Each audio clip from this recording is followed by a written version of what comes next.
In the winter of 1965, Lockheed Aircraft Corporation began to consider the possibility of building an intermediate-range, wide-bodied jet aircraft.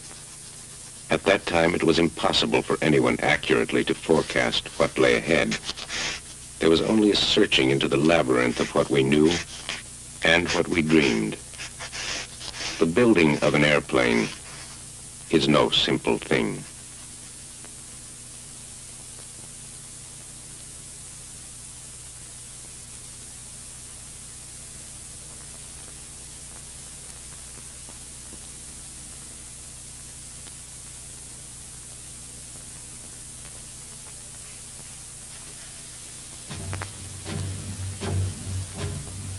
It all started back in 1965 when Lockheed recognized that there was going to be a market for a new airplane. This was based upon market analyses that indicated an increase of about 10 to 11% per year, or approximately 5 times in the coming decade in commercial air travel.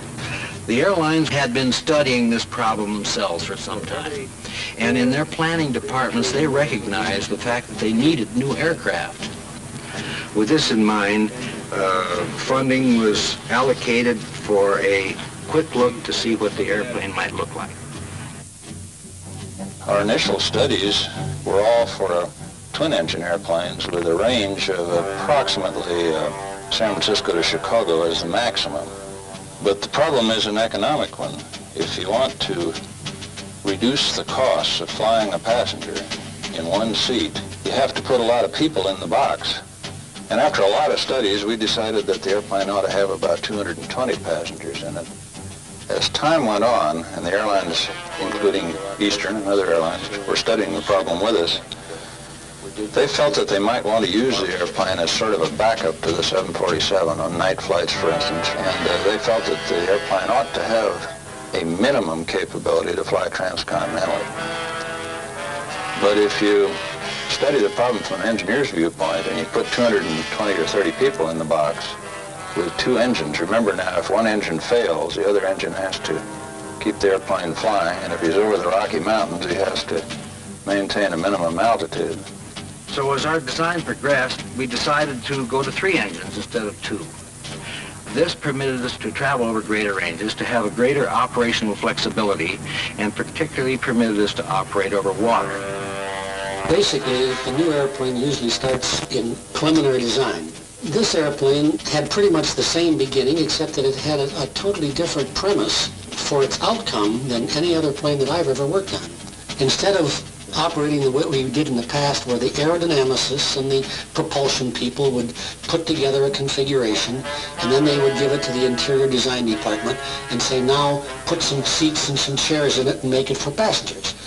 This one went the other way around. They said, let's design this first for people, and we'll build the airplane around it. What really establishes the diameter of the fuselage? One of the factors is the serving tray width that you have in front of you when you eat your meal on the airplane. I know it was important to us on the 1011 because we decided to install an underfloor galley in the airplane and prepare the food down there and serve it to the passenger in a cart. And the tray size thereby established the width of the cart, and we had to push the cart down the aisle, and we had to have 3 or 4 inches to slide by the cart. So that established the width of the aisle. We had to make the seats at least as wide as the coach seats in the 747, or the passengers wouldn't have been satisfied. And when we decided on 8 seats across the airplane, we really just added up to the total width of the airplane. The big thing that you have to shoot for is to make Airline Joe, the passenger, happy from the time he walks into that airplane and sits down and orders his first drink from the stewardess until he deplanes at his destination. And that's a task that the manufacturer and the airline share. And of course the airplane itself has to be a winner.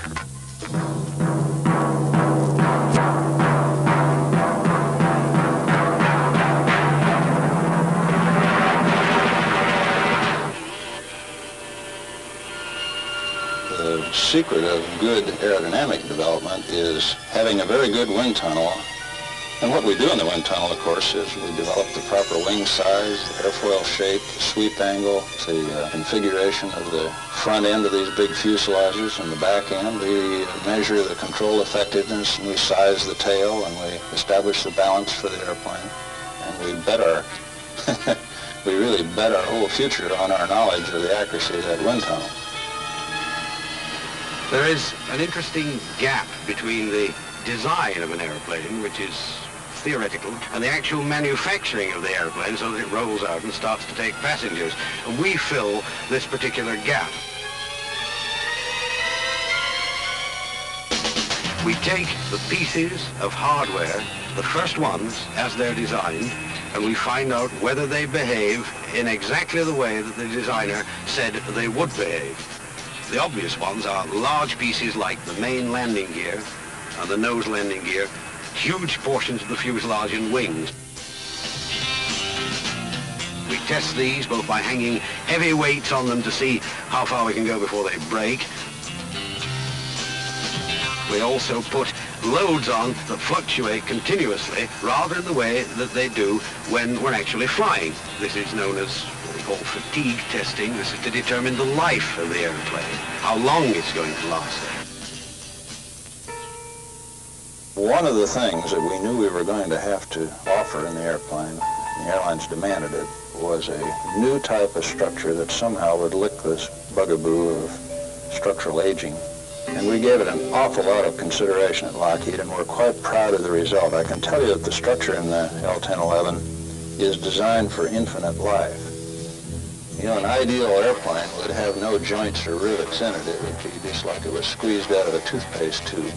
Well, we couldn't do that, but we gave a lot of attention to using very large pieces of skin on the airplane. And if you've looked at our fuselage, or when you look at it in service, you'll notice it has very large panels on it. The concept that we developed structurally of the airplane, of our bonding of the fuselage, I think represents more to the airlines in the way of lifelong service. There's a gentleman that we have who is an ex-aerodynamicist. In this area, this bonding of the fuselage has been his specialty. Some time back they asked, how do you describe how strong that fuselage is to a layman? He says, I tell you what, he says, you get me a new automobile, a big one that's good looking. And he says, I'll take 1 square inch of this fuselage structure, and we'll get a great big hoist, and we'll take this 1 square inch bonded structure, and we'll attach that to the car, and we'll lift the automobile up. He says, how's that grab you?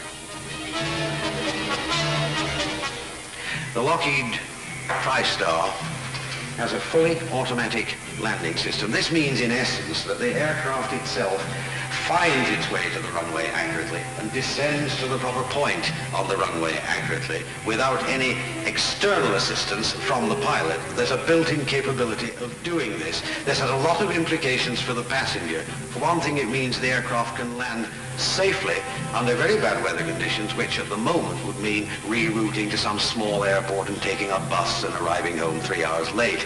You'll actually be able to land under those circumstances with this aircraft. The engine we chose for the airplane was the result of a very careful and thorough evaluation of all of the high bypass ratio fans that were going to be available in this time period. Both Pratt & Whitney and General Electric in the United States were busily developing similar engines, and Rolls-Royce in the United Kingdom.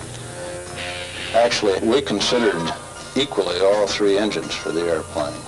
And it was a difficult choice to make, but the Rolls-Royce engine was a more advanced engine in its conceptual stages, and it still is a more advanced engine.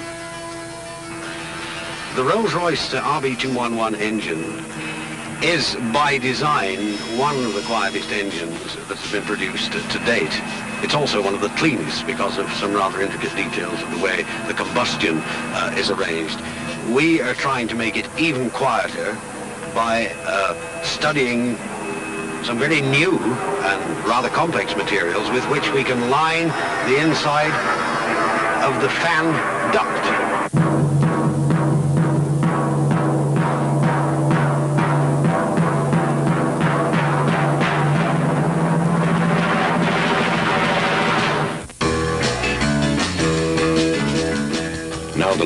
road from the safety of sketches and specifications to the reality of flight must be traveled. The calculations, the tests, all say it can be done. Now the building of an airplane begins. From England came the engines, from Ireland the engine pods, from Tennessee the wings, from California the flight control system, from Texas the underwing pylons, from Canada the fuselage subassemblies, from Japan the fuselage doors, from Illinois hydraulic systems, from Ohio wheels, tires, brakes, from Arizona gyroscopes, from the hands and hearts and minds of hundreds of thousands of human beings separated by the seas and the prairies and the mountains, joined now in common cause.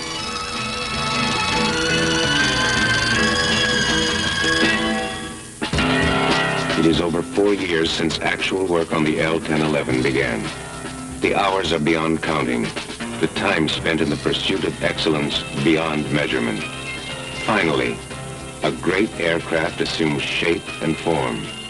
The first plane, prototype of the many that will follow, is made ready for flight.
In 1903, 2 men stood in a field in North Carolina. For 12 seconds, they kept their flying machine 10 feet above the ground.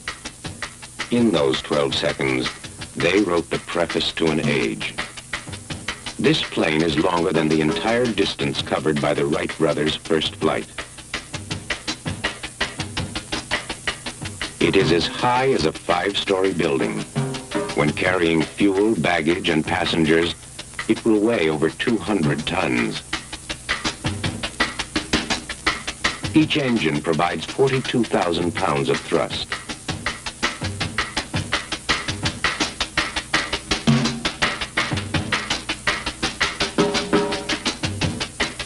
The plane itself contains over 250,000 working parts. It will carry in comfort and safety over 250 passengers. It will range the heavens, cross 1,000 suns in the course of its life.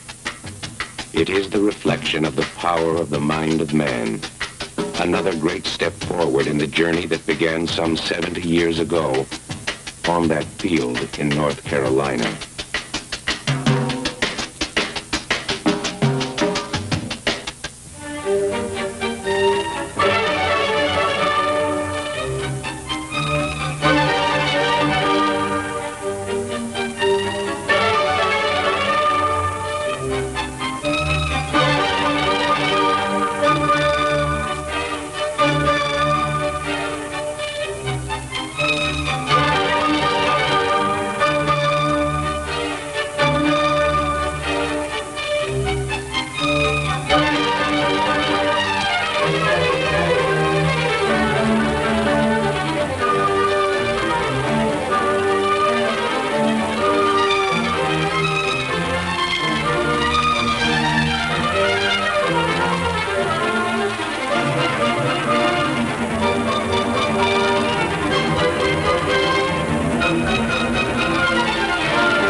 shocking day.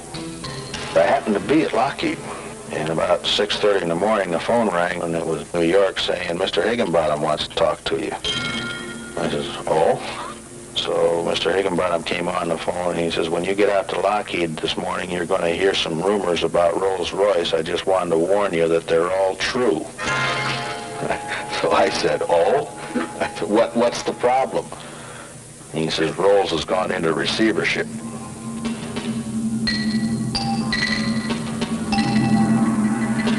On February 4th, 1971, Rolls-Royce, one of the most honored names in the business world, announced they lacked the financial resources to continue to produce the RB-211 engine. The repercussions of this news spread like a ripple in a very large body of water. Vivid memories of a difficult time are recalled by the question, what was your reaction?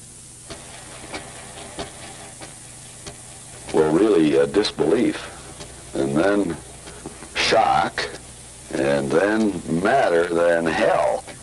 I was over in England at the time, and the program manager of the RB-211 came into the room. And when he came in, he says, I don't know whether you want to talk to me or not. And I said, well, I was just debating whether I was going to hit you when you came in the door or not. A giant had fallen. A great company was in jeopardy, and with it the future of so many lives and hopes. Is all the work to be wasted? The pride and the achievement to be for nothing? The threat to Rolls-Royce becomes now a threat to Lockheed. The L-1011 is in jeopardy. Great governments can no longer remain unconcerned. From California on the shores of the Pacific to Derby under gray English skies, so many wait for a decision. After a series of intense conferences, the first signs of hope appear. The government of the United Kingdom, already supporting the production of the engine on a temporary basis, agrees to provide further support if the Lockheed Corporation can guarantee production of the aircraft.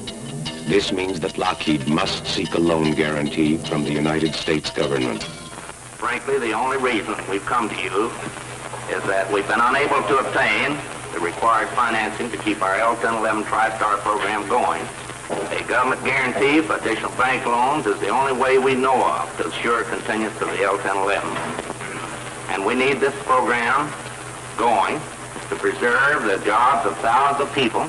What for? Basically so they can hopefully minimize their losses, so they can provide employment for 31,000 people throughout this country at a time when we desperately need that type of employment. That's basically the rationale and the justification. Well, exactly. That's a welfare rationale. Precisely as we give food stamps to a family that's hungry because we don't want them to starve. We want their children to have something to eat. Those strongly opposed to any government aid to the embattled company clashed with men who were deeply concerned with the effect on so many thousands of lives. A viable major business enterprise should be avoided if it is a temporary situation that can be alleviated at small risk to the government. We've also carefully... At this critical moment, the cause of the L-1011 received vital support from key airline customers whose faith in the aircraft was stronger than ever. An intensive reevaluation by these customers had only served to reinforce their confidence in both plane and engine. In face of the most difficult odds, they stood committed and moved to join Lockheed in the effort to assure the future of the aircraft.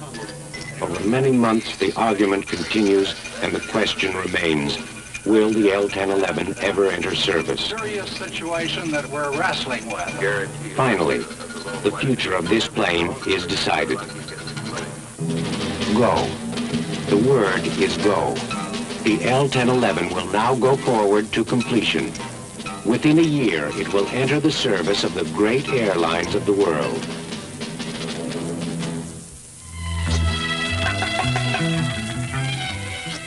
Now begins the final investigation into this aircraft.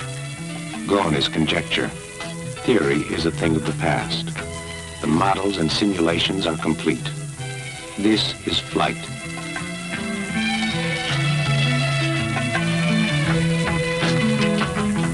We had a takeoff time of 14:30 approximately 325,000 pounds, at a cool day at Palmdale of 101 degrees Fahrenheit. High in the heavens it will be pushed, far beyond the limits of anything it will encounter in all the years of its commercial service. It must fly perfectly, safely, surely. The work of 6 years is on the line. Don, you were making or handling the airplane at that time. You want to comment, please? Well, yes, we attempted a locked throttle climb from 20 to 30, I believe. I think we started at about 20,500, 280 knots, and looks like we've got a little more work, Chris, in this area yet. I think the fuel control can, we had to reset the power at least once. During these months, countless man-hours will be invested as the quality and endurance of the L-1011 are tested. Higher, faster than it will ever have to fly. When we can get a little bit more out of it here, and they're going to tweak the APU a little bit more on that before the next flight. It will be subjected to stresses and strains in an attempt to reveal any weakness, any point of possible failure.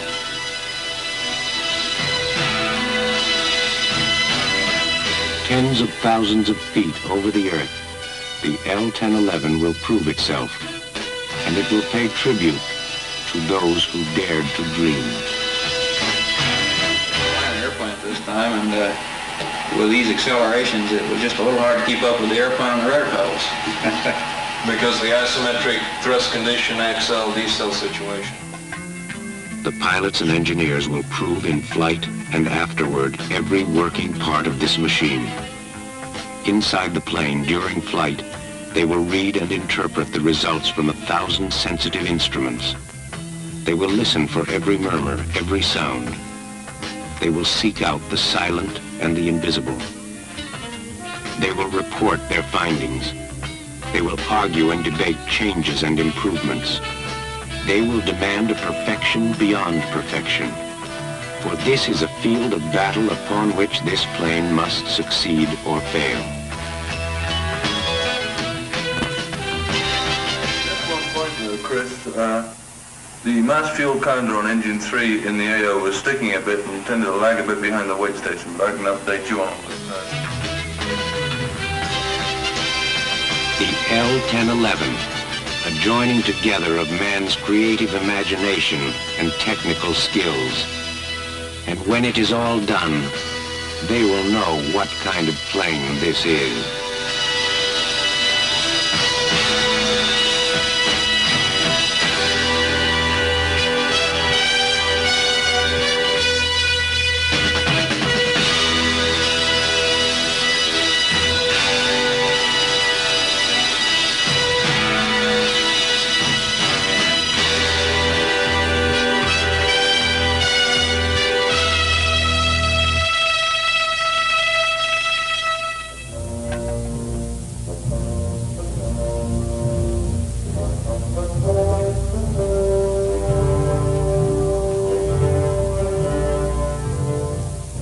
It began deep within the recesses of the human mind.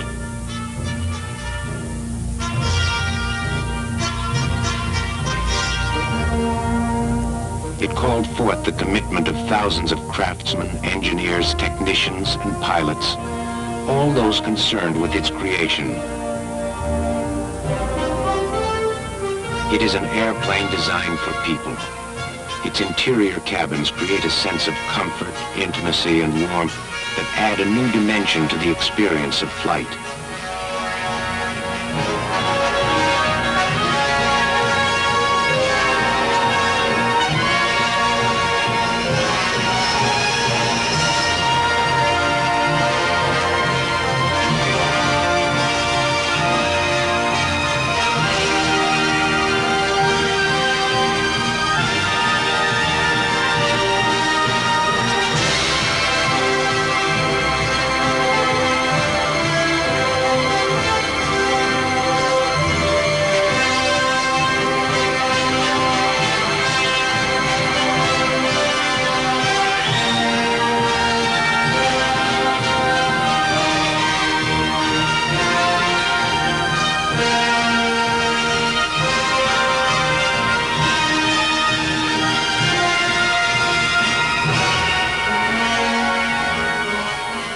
It is an aircraft that meets the needs of our time.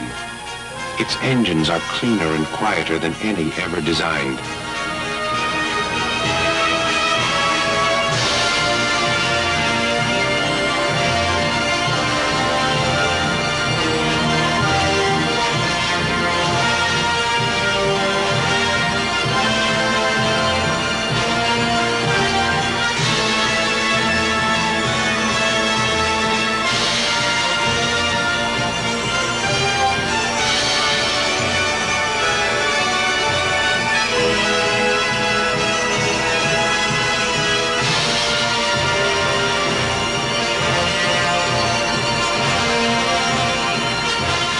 It will serve well the millions who will travel the skyways of this world.